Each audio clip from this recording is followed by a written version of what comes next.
Hello everyone, welcome to our channel Ricky and Richie 2.0।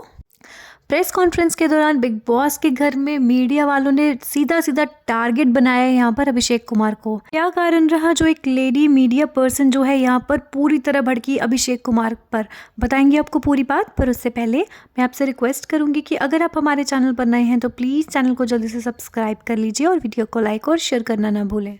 ऐसा क्यों लग रहा है ये जो मीडिया प्रेस कॉन्फ्रेंस यहाँ पर बिग बॉस ने बीबी हाउस में रखी, ये सिर्फ और सिर्फ यहाँ पर अभिषेक कुमार और मुनावर को टारगेट करने के लिए रखी गई है। आपको एक चीज़ यहाँ बता दें, जो सूत्रों के हवाले से यहाँ पे हमें इन्फॉर्मेशन आ रही है वो ये है कि यहाँ पर बिग बॉस की ऐसी कुछ प्लानिंग चल रही है कि वो अभिषेक का यहाँ पर पत्ता कट करना चाहते हैं, और जिसके चलते कि यहाँ पर टॉप 2 फाइनलिस्ट में यहाँ पर आपको देखने को मिलेंगे अंकिता लोखंडे और मुनावर फारूकी। तो प्रेस कर्मियों ने ऐसा चक्रव्यूह रचा है यहाँ पर मुनावर और अभिषेक के लिए, खास करके यहाँ पर अभिषेक को जो है अपने बातों में ऐसा उलझाया है कि सारे जो इल्ज़ामात हैं वो सारे के सारे यहाँ पर अभिषेक पर लगाए गए। यहाँ पर एक जो लेडी मीडिया कर्मी थी, उन्होंने यहाँ पर अभिषेक को कहा है कि आप जो है एक लड़कियों को जो है मारते हैं, उन पर हाथ उठाते हैं और उनको गालियाँ देते हैं। आप ये चीज़ कहाँ तक जो है सही समझते हैं? और आप ये चीज़ मुनावर को भी कहते हैं कि कोई बात नहीं, मतलब कि यहाँ पर वो आयशा खान का रेफरेंस दे रही थी यहाँ पर मीडिया कर्मी कि आप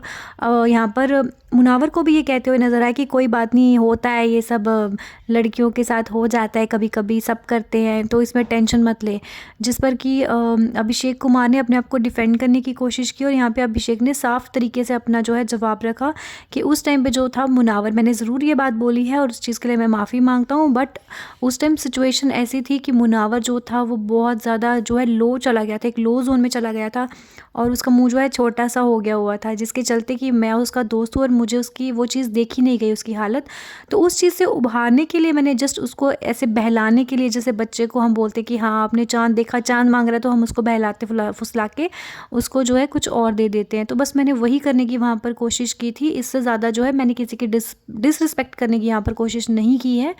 तो इसके लिए जो है मैं सीधा सीधा यहाँ पर माफ़ी मांगूंगा सबके लिए, क्योंकि अगर ये चीज़ मेरी गलत तरीके से पोर्ट्रे हुई है बाहर तो मैं उसके लिए बहुत ज़्यादा शर्मिंदा हूँ।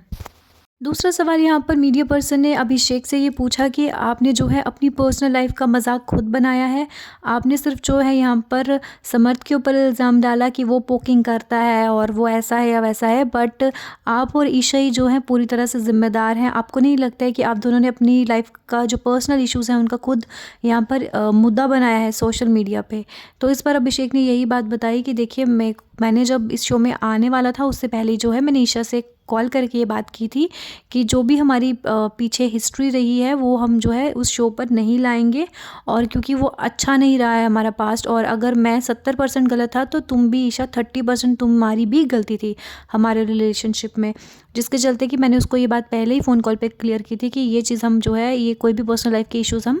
बिग बॉस के घर में नहीं उठाएंगे। बट क्योंकि ईशा और समर्थ जो है मुझे काफ़ी देर से पोक करते जा रहे थे और ईशा जो है मेरी पर्सनल लाइफ और हमारे रिलेशनशिप के बारे में जो है काफ़ी गलत बोल रही थी, जिसके कारण कि मैंने कुछ हफ्तों के बाद ये डिसाइड किया कि अब अगर ईशा बोलेगी कुछ ऐसी वैसी बात तो फिर मैं भी चुप नहीं रहूँगा। आपको याद होगा जो तहलका की इविक्शन हुई थी, वो उसके पीछे भी कहीं ना कहीं कारण अभिषेक ही रहे हैं। तो मीडिया वालों ने ये बात भी फिर से उठाई है वहाँ पर और अभिषेक को बोला कि आपको नहीं लगता है कि आपने जो है तहलका को निकालने में आपका बहुत बड़ा हाथ है, और उसके बाद जो है आप जब वो चले गए थे तो आप झूठा रोकर दिखाते हैं, और अब ईशा भी गई है तो आप, क्योंकि आपने ही कहा था कि मैं तुझे टनल तक छोड़ के आऊँगा, तो अब उसके बाद जो है आप फिर से रोने लगे और जो भी आप करते हैं वॉशरूम जाके रोते हैं और वो सब। यहाँ पर अभिषेक ने यही बात की कि देखिए, उस टाइम मैंने ये कहा था कि बिग बॉस इस चीज़ के ऊपर एक्शन लीजिए, मगर मेरा ये मतलब नहीं था कि मैं ये बिल्कुल भी नहीं चाहता था कि तहलका भाई को जो है वो इविक्ट कर दिया जाए घर से।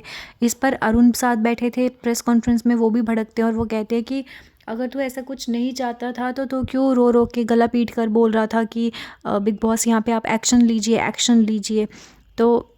यहाँ अभिषेक ने यही बात की कि मैंने एक्शन के लिए बोला था कि इस चीज़ को आप कंसिडर करिए, क्योंकि इन्होंने जो है मेरी गर्दन पकड़ी है, मेरा कॉलर पकड़ा है, मेरे मतलब मेरे मेरे मेरे साथ तो फिज़िकल वायलेंस हुई तो थी, चाहे पोकिंग हुई है, जो भी हुई है, लेकिन आप जो है अपना मेंटल बैलेंस नहीं खो सकते हैं। बट स्टिल यहाँ पर अभिषेक ने ये बात क्लियर की है कि मैं बिल्कुल भी नहीं चाहता था कि तहलका भाई जो है घर से इविक्ट हो। मुझे सिर्फ यही था कि इस चीज़ को कंसिडर किया जाए वीकेंड के वार पे, और साथ ही साथ नॉमिनेट कर सकते थे या कैप्टनसी का टास्क कैप्टन नहीं बना सकते थे, या और कुछ सज़ा दे देते, राशन वगैरह कम कर देते, बट उतना ही था मेरा। मतलब मैं कभी भी नहीं चाहता था कि तहलका भाई जो है वो घर से इविक्ट हो जाए, और ये साफ जो डिसीजन था ये सिर्फ और सिर्फ मेकर्स का था, मेरा इसके पीछे कुछ वो नहीं था। इस बात पे मीडिया वाले ने ये भी कहा कि आपको नहीं लगता कि जब आपका थप्पड़ वाला इंसिडेंट हुआ था और आप वापस घर पे आए थे, तो अगर आप एक डिग्निफाइड पर्सन होते, अगर आप में थोड़ी सी भी जो है बोलते हैं कि समझ होती, या आप में ऐसा एक काइंड नेचर होता, तो आप यहाँ पर बिग बॉस को खुद कहते कि बिग बॉस मैं जो हूँ अनडिज़र्विंग हूँ और मैं जो है घर में वापस नहीं आना चाहूँगा। तो आपकी जगह यहाँ पर आज कोई और जो कोई मतलब कि जिसमें कैपेबिलिटी थी या जो कोई डिज़र्विंग कैंडिडेट था, आज वो आपकी जगह यहाँ बैठा होता।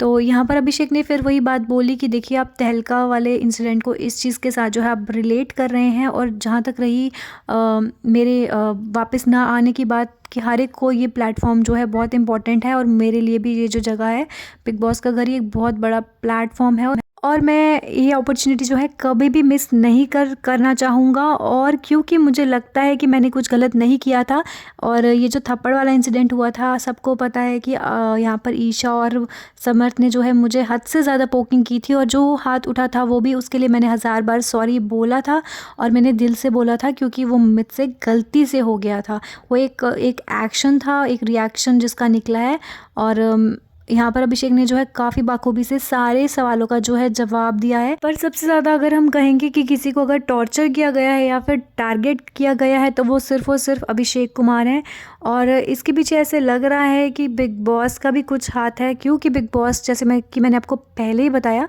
कि बिग बॉस शायद नहीं चाहते हैं कि अभिषेक को वो टॉप 2 में लेकर जाएँ, जिसके चलते कि अभिषेक की एक बैड इमेज दिखाने की कोशिश की गई है। आपने प्रोमो में भी देखा होगा कि अभिषेक के ऊपर मतलब काफ़ी तीखे सवाल पूछे जा रहे हैं, और जहाँ पर कि अंकिता और लोखंडे के साथ बहुत ही पोलाइटली इन्होंने मतलब कि हैंडल किया, और साथ ही साथ मुनावर के साथ भी इन्होंने कुछ उतना ज़्यादा वो नहीं किया। यहाँ पर मेन टारगेट जो बनाया गया वो सिर्फ और सिर्फ अभिषेक को बनाया गया है।